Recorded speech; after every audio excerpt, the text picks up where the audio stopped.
We're gonna go up here. 4 blocks up, barely that far across.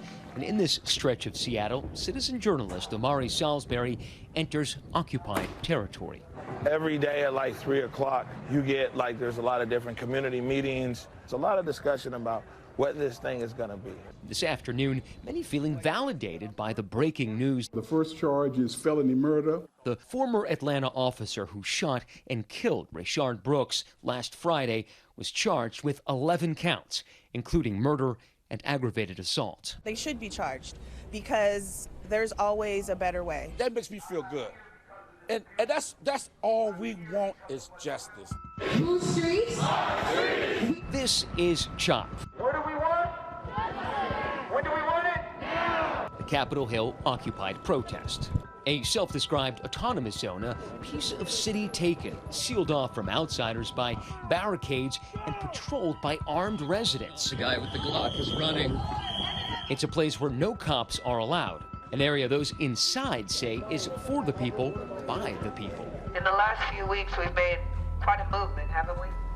It's just blocks from downtown and some of the homes of corporate titans like Amazon and Starbucks. It's just about 6 square blocks, but it also encompasses Cal Anderson Park, which is a big park over here, and of course the East Precinct, which is the point of contention. Tonight, we take you inside the zone that's been described at times as an occupation. Hey. Critics calling it a street fair. Thank you, ma'am. Others a protest rally. If you're not willing to go that far, then what are you doing down here? One that after nearly 10 days still has a police precinct building under its control. The East Precinct will not be returned. The faces of those who lost their lives at the hands of police now adorn the police precinct's boarded up windows. And organizers here vow to hold the precinct at least until their demands are met. It's defunding and abolishment of the police state and having police officers turn in their badges. It was nearly 3 weeks ago when Seattle joined cities across the country protesting the death of George Floyd at the hands of police.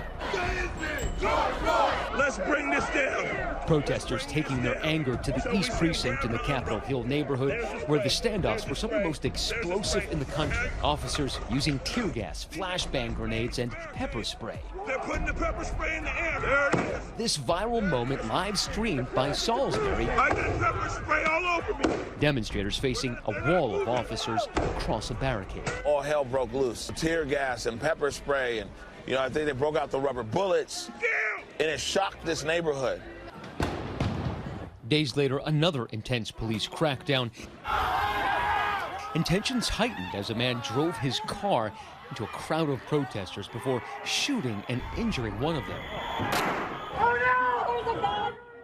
Then, in a bid to de-escalate tensions, officers retreated from the area, vacating the East Precinct. That void quickly filled by protesters who would declare the area theirs. This building is the people's. We paid for it with our taxes. Leaving the precinct was not my decision.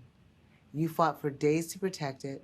I asked you to stand on that line, day in and day out. The situation in Seattle now a national flashpoint. The president himself warning multiple times he would take action, like in this Fox News interview. It's pathetic.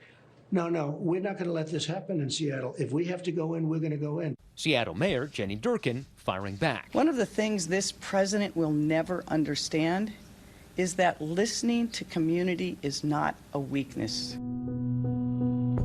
On the ground, Omari has found himself moving from journalist to arbiter, bridging the divide between protesters and officials.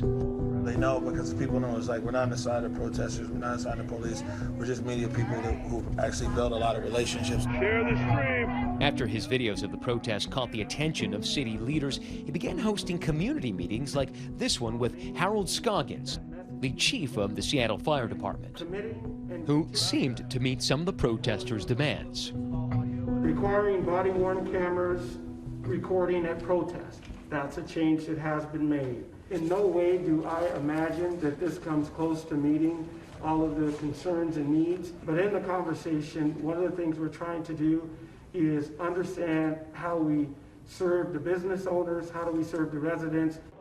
And amid the stalemate between police and city government over the fate of the vacated precinct, Scoggins served as an intermediary to build trust. I was African American before I ever put my first uniform on. So all of our personal experiences inform our decision making. We're also focusing on serving the protesters and trying to ensure that they have a safe space to express their First Amendment rights. People want and need to have a voice. Mayor Durkin refusing for now to take back the streets and downplaying the symbolism of the precinct's takeover. The precinct itself is just the building.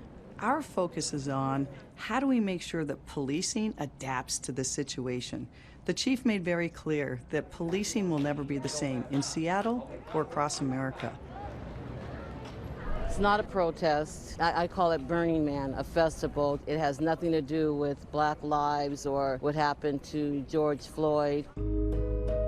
Victoria Beach chairs the police department's African American Community Advisory Council. She says the mayor's stance is giving license to a lawless party. And the mayor did it. I said the longer they have these streets, the harder it is to get it back. And she needs to be in the front line taking it back. Other protesters here are frustrated by the lack of progress and clarity in the movement, like bookkeeper Sean Gaston. We don't march no more, and we're not saying nothing beneficial. There's a whole bunch of people out here. What is the message here right now? There is no message. Even the name has been a point of contention. First, it was the CHAZ, Capitol Hill Autonomous Zone. But after some people raised issues with that moniker, it was changed to the CHOP. I don't know how Capitol Hill became the center focus of this. Capitol Hill is not the black community. The black community is 6 blocks up the street and to the left, all right? That's the black community. That's where we need to be at. We're standing outside here in front of a police station. What type of message is that sending? It looks like buffoonery. What do we want? Justice. When do we want it? Now. The Key Award brought together black artists in Seattle to create a street mural, like those now seen in so many streets across the country. We came out and we laid down all the lettering. We want to make sure that black artists are represented and heard with this piece. Those 3 words, a reminder of why many say they'll continue raising their voices. What I want to see is the system that allows for black people to be murdered and there be no accountability. I want that system gone. That's what I want. For Nightline, I'm Matt Gutman in Seattle.